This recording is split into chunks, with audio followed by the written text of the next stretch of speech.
Então, quais são as implicações de se abstrair uma essência de um nome próprio? De Sodoma virar sodomia, uma abstração. Novamente, quais são as implicações da abstração desse nome histórico? Abstrair uma essência de um nome próprio é reduzir a pessoa nomeada a uma única qualidade. Tudo o que você precisa saber sobre os sodomitas é que eles praticavam sodomia.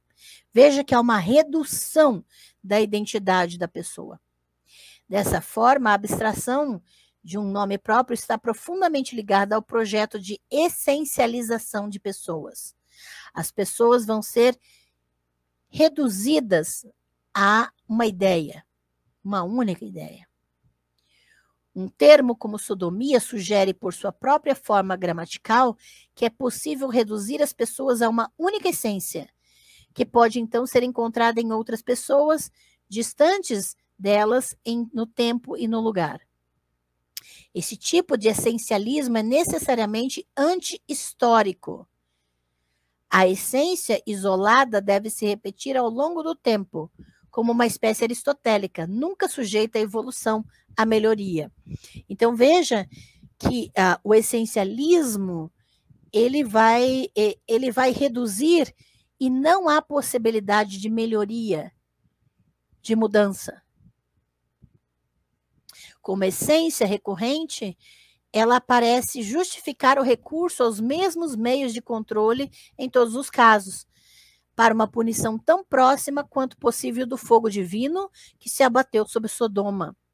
Se essas punições dramáticas não estiverem disponíveis, então pelo menos o pecado deve ser submetido a uma denúncia implacável. Um caráter polêmico é sugerido de forma curiosa pela forma da palavra sodomia. Sua terminação não é uma terminação latina nativa. Ela foi emprestada do grego. Ora, sodomia não é atestada no grego teológico, mas o hábito de cunhar substantivos abstratos a partir de nomes foi um hábito que os latinos aprenderam com as polêmicas teológicas gregas. A maioria das abstrações de nomes que aparecem antes da Idade Média são especialmente cristãs e especialmente polêmicas. O próprio termo cristão é um nome próprio nominalizado, que foi originalmente aplicado como um termo de escárnio. Os autores cristãos adotaram o hábito de nomear, ao que parece, e começaram a falar de heresias como arianismo, sabelianismo. As abstrações servem a um propósito polêmico óbvio. Elas permitem que uma escritura reduza um oponente a uma caricatura esquemática. Então, o próprio termo cristão, ele era uma caricatura dos inimigos dos cristãos, sobre os cristãos. Os autores arianos poderiam protestar que não se reconhecem nas caricaturas dos seus pontos de vista apresentados pelos polemistas pró-nicenianos. Mas o dano estava feito. Então, os pró-concílio de Nicéia começaram a chamar os autores arianos de arianistas, como uma coisa só, mas o termo pegou. As nuances e as complexidades dialéticas de um ensinamento, as circunstâncias, as motivações de determinados professores poderiam ser varridas em um ataque a uma essência maligna, sempre igual, sempre a ser combatida. Então, quando você designa um grupo a um termo abstrato, você se recusa a conhecer o contexto das produções, dos elementos desse grupo. O autor ainda usa o termo maligno deliberadamente porque o tipo de essencialização transhistórico que se aplica a um nome como arianismo é muito parecido com o raciocínio médico ruim. A medicina antiga, nas tradições hipocrática e galênica, seja empírica ou dogmática, era maravilhosamente atenta às variações do corpo individual, dos costumes, da estação do ano, da situação. Então, esses médicos, eles avaliavam o contexto, avaliavam muita coisa.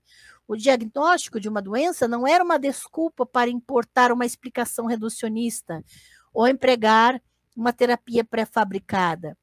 Mas as tradições hipocrática e galênica eram, por essa mesma razão, difíceis de aprender, porque tinham que se adaptar, analisar cada contexto. Nunca havia uma única solução para um problema semelhante.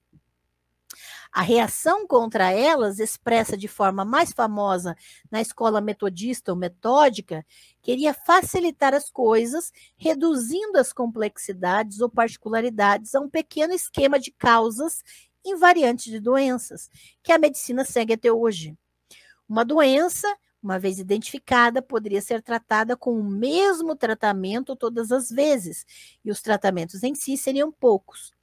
A mesma lógica de simplificação voluntária está em ação na criação de termos como arianismo. Veja que a medicina se tornou esse reducionismo que passa por cima de contextos e diferenças e que envolve até mesmo o conceito, a problemática da gordofobia, por exemplo, é que se você trata tudo no mesmo esquema, como o mesmo problema e que exige o mesmo tratamento, você não analisa como a medicina antiga a contexto, corpo específico, localização específica, condição socioeconômica e tantas outras questões.